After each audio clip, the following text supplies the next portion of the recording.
Hey class, it's Jazmin here. This video is the great story of the alphabet.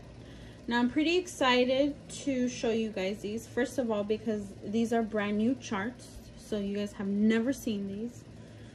So I'm pretty excited to show you. And also because this is a brand new story. I don't think I've given this lesson at all to any of you guys. So I hope you guys enjoy it. And here I go. Now, like I said, our story is of the alphabet today, our great story. Now, we can say that words are very important, right? That's the way we communicate with each other as human beings. Now, we can say, or we can imagine, that it's true that people have always communicated with each other, right? But why? Let's think about this. Can it be because people care for each other and they want to let them know? Or maybe they have an important message to say, right? Now, I know that with early humans, it was very difficult for them because language was not even developed yet. It wasn't even a thing, right? It hadn't been invented yet. So we can imagine what people long ago did in order to get that communication out. For example, I'm sure that they used a lot of gestures, right? Like rubbing their tummy and saying, when something was good. Or maybe if they wanted to show that the sun was annoying them because it was in their eyes, they could put their hand up and block it and say, ah, right? Now, those are obviously things we're imagining, but I know that if we would go a whole day without speaking, gestures would be a big thing, right? And our words, our little sounds that we'd make, like or ah, right? Now, the result of those gestures is that people over a very long time have developed a spoken language, which is a way to speak with each other about many things. A spoken language is very useful, and we continue to use spoken language and we continue to develop it. All right? It's a never-ending thing, us developing language. Now, however, sometimes people wanted to tell each other something, but they were not in the same place to speak with one another. So what have people done to give messages to one another when they cannot speak to each other? Could it be maybe writing a letter, right? Obviously, in more modern times, we can call or text. But this story in particular is a story about how people communicated with each other back when there was no alphabet yet, right?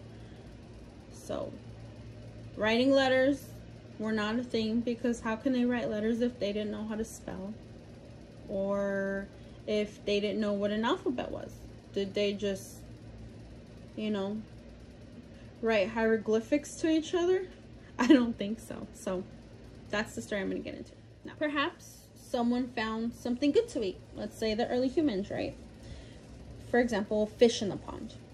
Now, this person probably thought in their head, I really want to tell them that I found something. How can I tell them that I found it? Now, this one person may not have solved the problem, but someone did. Someone, we don't know or why, decided to make a picture. All right. Now, perhaps they agreed that they would draw a picture of the animal that they found. For example, maybe they drew a picture of the fish in the pond that they found, right? Or maybe they wanted to kind of communicate what type of animal passed by, right? And so the picture said what might otherwise have been said in words to a person nearby. Now, when someone began to draw pictures, others began to draw pictures, and people probably agreed on the meaning of the picture. Now, perhaps they agreed that they would draw a picture of the kind of animal that passed by a large boulder. And this picture was a marker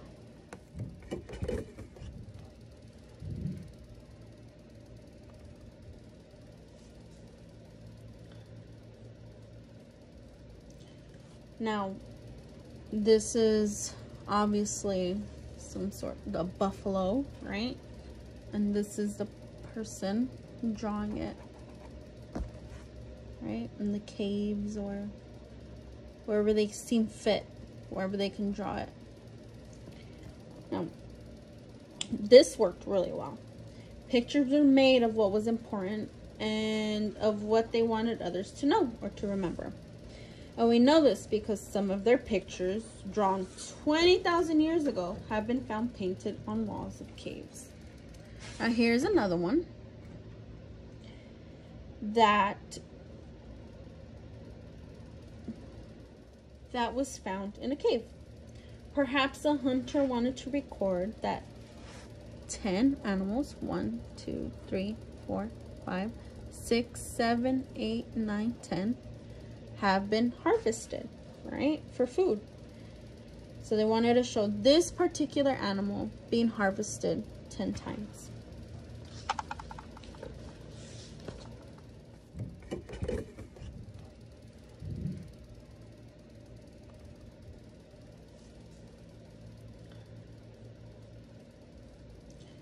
Now, this is obviously some sort of a buffalo, right? And this is the person drawing it, right? In the caves or wherever they seem fit, wherever they can draw it. Now, this worked really well. Pictures were made of what was important and of what they wanted others to know or to remember. And we know this because some of their pictures, drawn 20,000 years ago, have been found painted on walls of caves. Now here's another one that people today still draw pictures, but pictures are not the alphabet. The story continues. Now, several thousand years ago, people called the Sumerians lived in the Middle East and made simplified pictures in clay. These drawings are not full pictures, so they are called pictographs. All right, and there are our pictographs. Now, you might recognize a duck, a fish, a head of an ox, and a stalk of wheat, right? Now, as time went on, around 5,000 years ago, a people called the Egyptians lived in northern Africa on the banks of the Nile River. They made lots of pictures. Some carved in stone, some painted on stone, some painted on paper made from the papyrus reeds that grew near the river.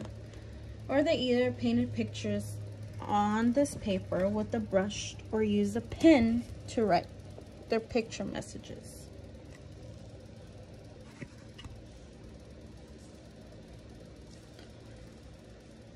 Now, as you imagine, sometimes people got confused by pictures. This was especially true when people started using the same picture for different meanings, as the Egyptians did. For example, a picture of a leg could mean the object, right? Meaning an actual leg. Or it can be an idea, meaning to run, because legs are used for running. Or it could even be the sound made by the human voice, meaning quickly. So the Egyptians began to use different types of pictures to express different meanings.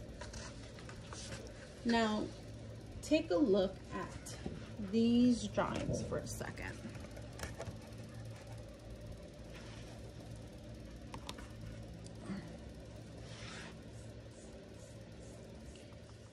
Now, the first is a pictograph. It's a picture of an eagle, and it means eagle. The second one here is an ideogram. Now, it's a picture of an eagle with a human face, and it means soul. The third is a sound picture. It's a picture of an eagle and was used to represent a sound made by the human voice. And the fourth, this one right there at the bottom,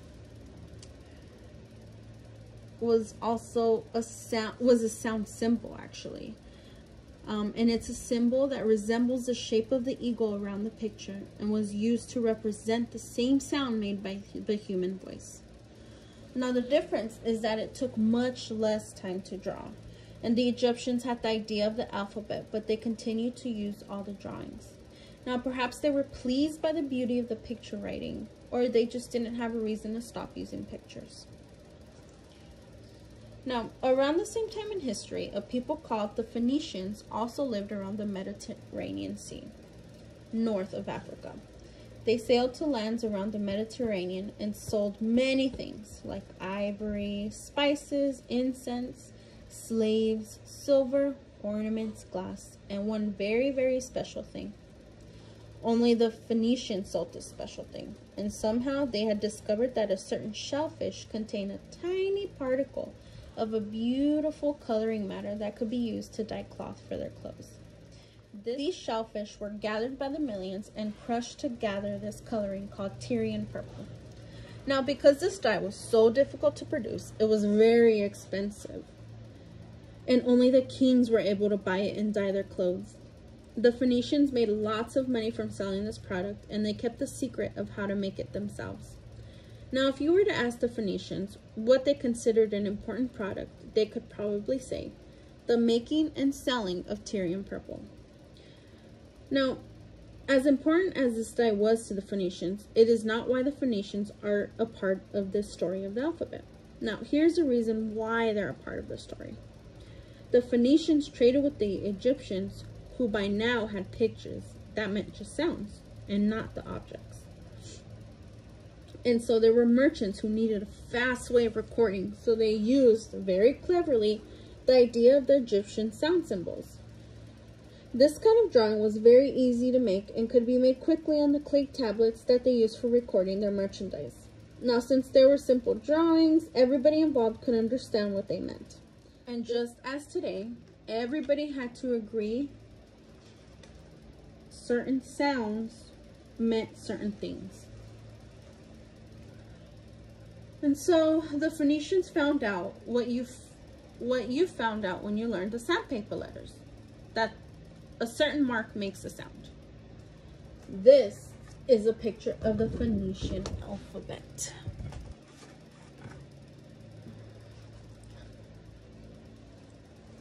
Now, even though it was the Phoenicians who were the first to use what we know as the alphabet, their letters are not the ones we use for the alphabet. So this is not quite the end of the story. Other people made changes in the letters, such as the Greeks. The Greeks changed the shapes of the Phoenician letters and added more letters. And so here is a picture of their alphabet.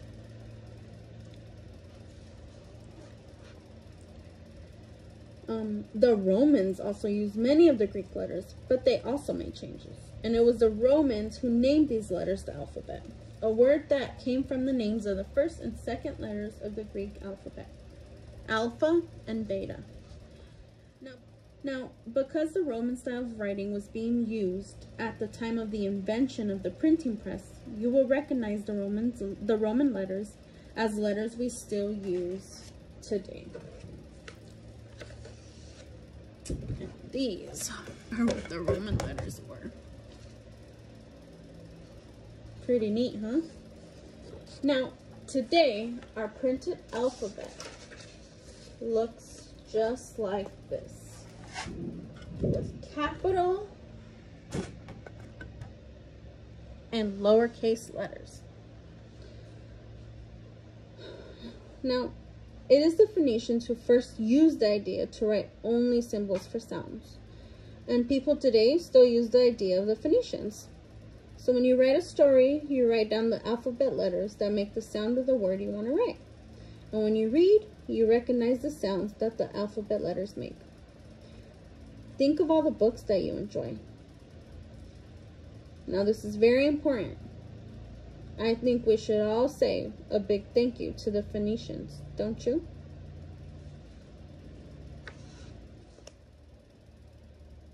All right, Eels. That is the end of my story. I hope that you guys all take something away from this. And I hope you guys really do say thank you to the Phoenicians, to the Egyptians, to the Sumerians, to the... Who else did we name? We named so many people, right? The Romans, the Greeks. It's just amazing, isn't it?